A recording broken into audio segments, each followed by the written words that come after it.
वस्सलातु वस्सलाम अला मन ला नबी अबाद अम्मा बाद। इस्लामी भाइयों, गुनाह करके गुनाह पर इसरार करने की बजाय अल्लाह रब्बुल आलमीन तौबा और इस्तिग़फ़ार को पसंद फरमाता है।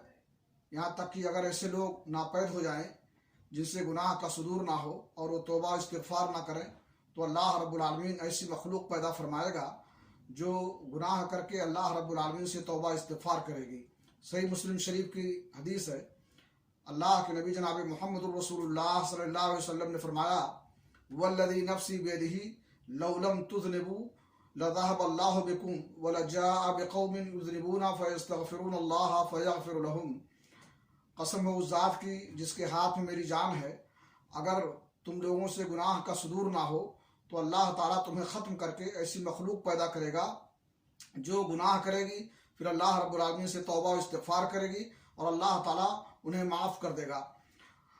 हदीस का मतलब ये नहीं कि अल्लाह ताला गुनाह और गुनहगारों को पसंद करता है, बल्कि अल्लाह ताला तौबा और इनाबत को पसंद फरमाता है।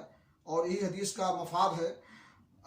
ऐसे लोगों से अल्लाह रब्बुल आलमीन महब्बत भी करता है।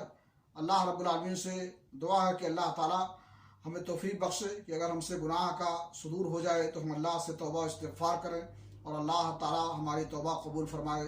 व आखिर दअवाना अल्हम्दुलिल्लाहि रब्बिल आलमीन।